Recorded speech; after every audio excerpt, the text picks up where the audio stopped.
wakati wa campaign ilikuwa Bwana Yesu asifiwe, mwathani agocwo, chebo tuhan na kuyanza Nyasaye were kakaba. Hadi wakati wa swearing in akasema bwana nikiweka hii Biblia chini. Yani Catholic bishops whatever they said is the reality of the situation on the ground.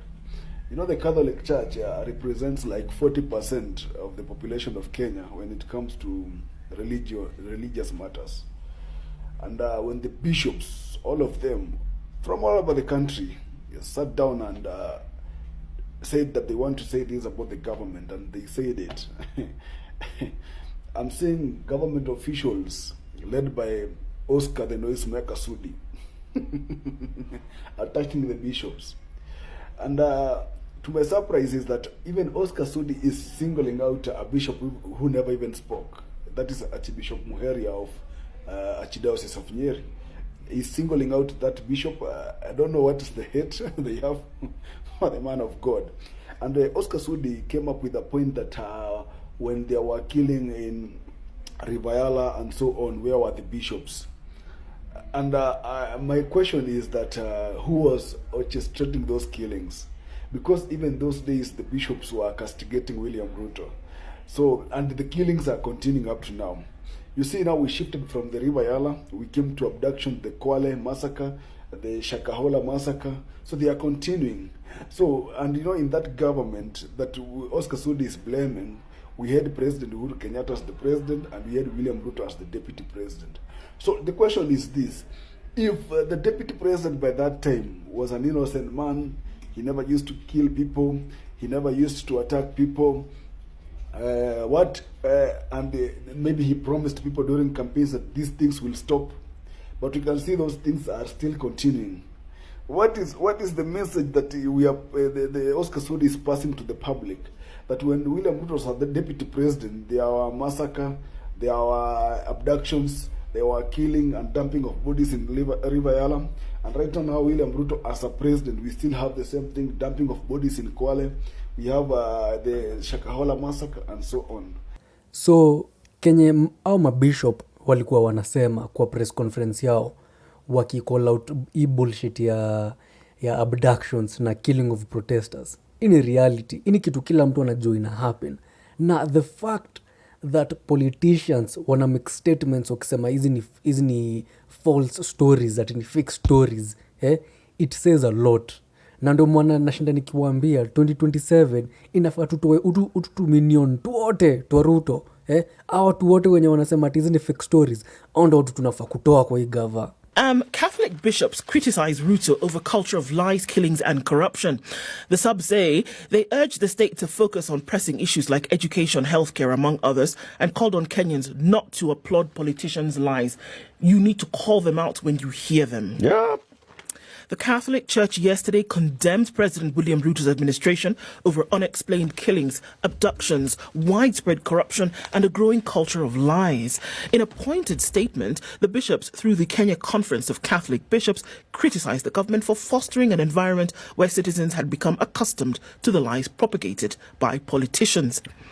According to Bishop Dominic Kibnegich of the Eldoret Catholic Diocese, he read the statement and said Kenyans must learn not to applaud or validate the lies that politicians tell them, but rather must resolve to seek and be led by the truth. Yes. It doesn't take very much to find which side Kenyans think is telling them the truth. If the Catholic bishops are saying one thing and Ruto and his ministers are saying another thing, ask Kenyans who is lying. They have been around here for the last 2.5 years. And they know people who are cerebral liars. That's one. The second thing, let's first take the one positive thing about the Catholic Church. The church has been clouded in the way it conducted itself in the period leading to the formation of this government. And I think it's an important step in the right direction that the people of the cloth are finding the mistakes they made and they start siding with the people. So I applaud the leaders of the Catholic Church for returning to a historically important role that the church has played in standing for justice, standing with the victims of bad government, it has taken long before they came to this position, but it is good that they have come even if late.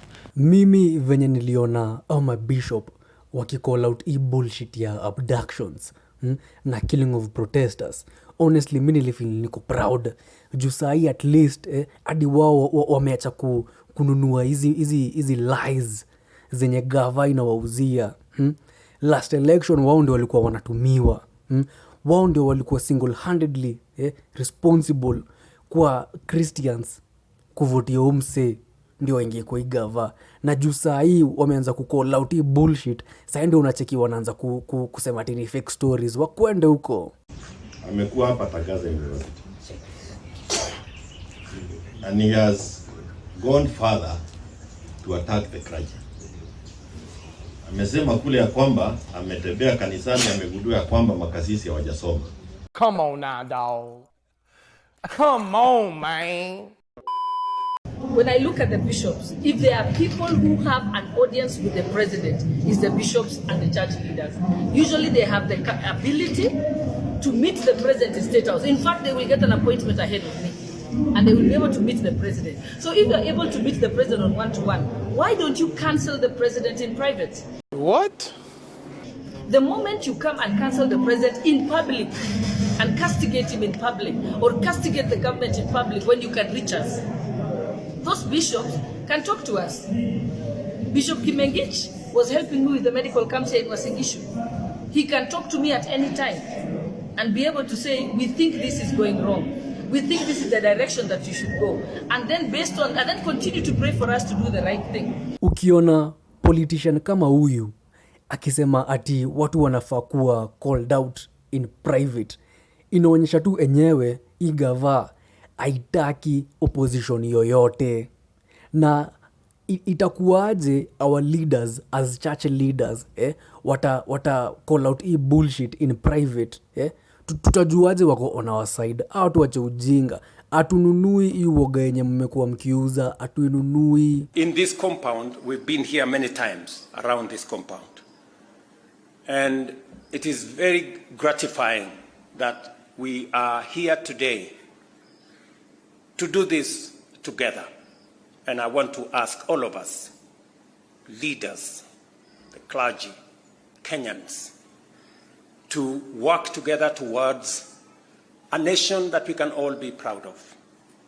And even as we engage in public discourse on matters that are important to the people of Kenya, we must be careful to be factual, lest we become victims of the things we accuse others of doing. Okay. Kuna watu hapa Kenya ambao kila siku wanatafuta njia ya kumwangusha rais katika kazi yake. Lakini nataka niwaambie wa Kenya, rais akianguka ni Kenya imeanguka. Ukimwombea rais aanguke, Kenya itafanya nini? Itaanguka. Na hakuna jambo baya kabisa kama maaskofu wanakaa wanatengeneza statement ambayo sio ukweli, halafu wanaenda wanaomba Mungu kwamba rais afail, Kenya nzima inafanya nini? Inafail. Tumeona watu wakidedishwa, tumeona watu wakiabductiwa. Hii ndio reality yenye iko kwa hii country saa hii. Kucall out hiyo bullshit yote ndio unasema sisi tunataka rais aanguke. Wewe wacha ufala, huu ni duanzi. 2027 hizi ndo mafala, hatufai kuwa tunarudisha kwa hizi viti. As much as tuna complain juu ama politician, si ndo tunaweka kwa hizi viti. Na mtu kaa huyu afai kurudi kwa hii kiti. This is for entertainment purposes only, so the Catholic Church, the Council of Bishops or whatever they call themselves, coming out this late in the game to tell Nabi to stop lying and stop abductions and all this stuff. What could possibly have gone wrong? You know, these are now the real owners of Kenya. The Catholic Church is one of the real owners of Kenya. Not only do they have 10 million followers, but they literally have churches and schools in every single county. And what I heard is that their money is being badly affected. Because can you imagine, a lot of the hospitals, even these mission hospitals, NHIF owed them like a lot of money. Then all of a sudden, NHIF will switch to SHA, SHIF, SHA, whatever, And it's like no one is explaining to them how those debts are going to be paid, how they're getting their money back.